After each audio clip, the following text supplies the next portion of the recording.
गुड़िया के पिता शहर के जाने माने बिल्डर और काफी पैसे वाले थे। गांव से निकले गुड़िया के पिता ने खूब मेहनत से पैसा कमाया था। उनके 2 बेटे और 2 बेटी थी। बड़ी की शादी उन्होंने खूब बड़े परिवार में की थी। देखना गुड़िया की माँ, गुड़िया की शादी मैं ऐसे घर में करूंगा कि लोग कहेंगे वाह वाह, तिवारी जी ने तो अपनी बेटी के लिए महलों का राजकुमार ढूंढा। हाँ, तो हमारी गुड़िया दिखने में भी है बिल्कुल गुड़िया सी। तभी गुड़िया की भाभी वहाँ आ जाती है। बस दिखने में ही गुड़िया जैसी है, लेकिन जबान तो पूरी 100 गज की बूढ़ी अम्मा जैसी है। अरे फिर बोली तू, गरीब घर की लड़की अमीर घर का लड़का पटा लिया, वरना तो हम अपने बेटे के लिए भी अंबानी से कम की बहू ना लाते। अरे बस करो, ऐसे बात नहीं करते बहू से। वैसे बहू बोल तो ठीक ही रही है, तुम्हारी गुड़िया को बोलने की तमीज ही नहीं है। भाभी का दर्जा बड़ा होता है, लेकिन वो बात ऐसा करती है कि जैसे। बस पापा बस, पता नहीं भाभी ने आपको क्या गुट्टी पिला रखी है। गुट्टी कैसे, मैं जो देखता हूँ वही तो बोलता हूँ। कल तुम्हें देखने लड़के वाले आ रहे हैं, तो अच्छे से तैयार हो जाना। एमपी के बड़े लोग हैं, ऐश करोगी अगर लड़के ने पसंद कर लिया तो। और हम लोग चैन की सांस लेंगे। ये घर मेरा भी है, अंदर जाकर काम करो। मुझे अपने मम्मी पापा से जरूरी बात करनी है जो मैं आपके सामने नहीं करना चाहती। भाभी पैर पटकती अंदर चली जाती है, लेकिन उसके कान गुड़िया के पास ही होते हैं। देखिए पापा, शादी तो हम नवीन से ही करेंगे, क्या है ना कि वो पसंद है हमें। अब ये नया किरदार कहाँ से आ गया? क्यों गुड़िया के माँ, नजर नहीं रखी जाती क्या बेटी पर? अरे माँ है हम, कैमरा नहीं जो 24 घंटे रिकॉर्डिंग मोड में ऑन रहेंगे। और हाँ, ये नवीन कौन है, कितने करोड़ का टर्नओवर है? देखो अम्मा, साफ साफ बता रहे हैं, वो क्या है ना, हमको पता नहीं है कि क्या है कैसा है। कल बुला देते हैं, खुद ही बात कर लेना। अगले दिन नवीन पीली पैंट और लाल शर्ट में चिपके बाल बनाकर गुड़िया के घर आता है। वाह भाई वाह, अरे ये सोफे का कितना बड़ा गुदगुदा है, धस ही गए हम तो पूरा अंदर। तभी वह नौकर पानी लेकर आता है। सर, आप चाय लेंगे या कॉफी? अरे होने वाले दामाद हैं हम, समझे? चाय कॉफी नहीं, सीधा खाना पूछो।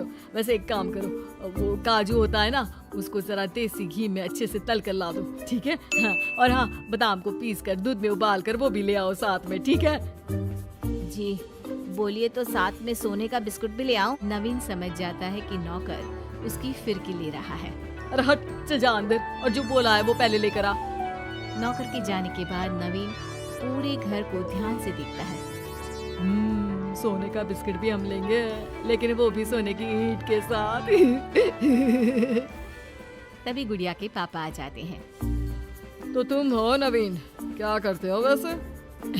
एक काम का तो ऐसा है ना ससुर जी, जैसे ही शादी होगी आप जो 8-10 लाख हम पर न्योछावर करेंगे ना, हम उसी से कोई बिजनेस भी खोल लेंगे। गुड़िया को बिठाएंगे काउंटर पर और हम देखेंगे मार्केट सन्नत से, क्या समझे? बड़ा लोकल हो तुम, ये बोली कैसी बोल रहे हो? अरे पापा कुछ नहीं, मजाक कर रहा है। ये इंग्लिश इतनी अच्छी बोलता है कि समझो अंग्रेज भी शर्मा जाए।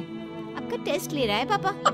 ना ना, मैं फेल भी हो जाऊं इस टेस्ट में तो कोई प्रॉब्लम नहीं है, लेकिन इस लड़के से तेरी शादी कतई नहीं होने दूंगा।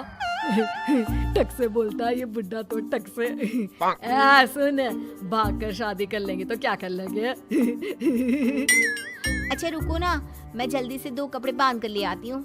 हाँ, और वो माँ के गहने भी। कौन सी वाले, हीरे वाले या सोने वाले? मिक्स कर देना, देख लेंगे। और हाँ, नीचे खड़े हैं हम फटफटिया लेकर, स्टार्ट कर रहे हैं, जल्दी से आ जाओ, ठीक है? ओके, अभी आते हैं हम। बस बस, बहुत नाटक हो गया तुम दोनों का। तो रिश्ता पक्का समझे ना? हाँ हाँ, बस भागना मत, नाक कट जाएगी मेरी। तभी वहाँ भाभी आ जाती है, हाथ में मिठाई की थाली लेकर। लीजिए, मुंह मीठा कर लीजिए। इतनी सुंदर नाकरानी रखी है। ये नाकरानी नहीं, भाभी है मेरी। वो पर्दा दिख रहा है ना, उसी के पीछे रहती है ज्यादातर। बाकी उनका रूम तो ऊपर के फ्लोर पर है। पर्दे के पीछे क्यों? अरे वहाँ से इनका अपना ब्रॉडकास्ट चैनल चलता है ना, कौन आया कौन गया, किसने क्या बात की, इसकी सारी रिपोर्टिंग पूरे दिन करके रात में ये हमारे घर का बुलेटिन टेलीकास्ट करती है। तुम्हारा हो गया क्या? तो ये लो मिठाई खा लो। खैर, गुड़िया की शादी हो जाती है नवीन से। शादी के बाद गुड़िया नवीन के घर आती है। अरे यार, कहाँ ले आए? अपने घर कब ले चलोगे? अरे यही तो घर है हमारा किराए का, और कहाँ ले जाएंगे तुमको? ना ना ना ना, इस छोटी सी घर में मैं नहीं रह पाऊंगी। मुझे तो बड़े मकान की आदत है। सही आदत है बिटिया। अरे हम तो बोल रहे हैं आदत के साथ कोई कॉम्प्रोमाइज नहीं करना चाहिए।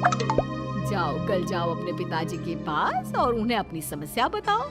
अरे तिवारी बिल्डर का तो नाम चलता है, दुनिया को घर दिलाते हैं, अपनी बेटी को कैसे छोड़ देंगे इस छोटे से घर में? होता भी वही है। गुड़िया के पापा उसे एक मकान ले देते हैं। देखिए पापा जी, आपने गुड़िया दीदी को शादी में लाखों दे दिए, मैंने कुछ नहीं कहा। आपकी बेटी है, लेकिन ये तो रुकने का नाम ही नहीं ले रही। अब घर भी ले लिया। अरे कितना देना है, कब तक देना है? तेरे पेट में क्यों दर्द हो रहा है? मेरी बेटी है, जितना चाहेगी जितना मांगेगी उतना दूंगी। उधर गुड़िया के ससुराल में, मैं आज नाश्ते में कुछ हेल्दी लूंगी, मेरे लिए कोई कुक है क्या? जो है मैं ही हूँ, बताओ क्या खाना है? सारा दिन तो मैं घर पर ही रहता हूँ।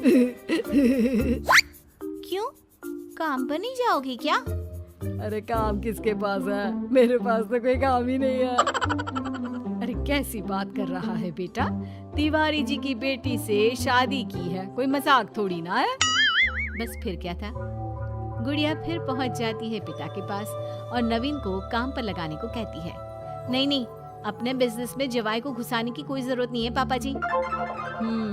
बात तो ठीक बोल रही है तेरी भाभी। इस बार उसे बोल दे कि मैं कोई मदद नहीं कर पाऊंगा। गुड़िया वापस ससुराल आकर नवीन को पिता की बात बताती है। ठीक है, फिर तेरा भी क्या काम है? निकल यहाँ से। जब तुम्हारे पिता दामाद को नौकरी नहीं दे सकते तो क्या कर सकते हैं? हाँ? वो गुड़िया का सामान देकर उसे बाहर करने ही वाला होता है कि सामने गुड़िया के पिता आ जाते हैं। वो सामान लेकर क्यों जाएगी? मकान मैंने भले ही दिया है, लेकिन मकान का नाम मेरी बेटी का है, तुम्हारा नहीं। तो सामान के साथ अपनी बूढ़ी माँ को उठाओ और निकलो यहाँ से। कैसी बात कर रहे हैं ससुर जी? मैं तो मजाक कर रहा था। अब तो बड़े मकान में रहने की आदत हो गई है समधी जी। देखिए अभी तो मैं जा रहा हूँ, लेकिन शादी में जो कैश दिया था उसका सारा हिसाब लेकर कल दफ्तर में आ जाना। और हाँ, मेरी बेटी को जरा सी प्रॉब्लम हुई तो कहते हैं ना, घी सीधी उंगली से ना निकले तो उंगली टेढ़ी कर लेनी चाहिए।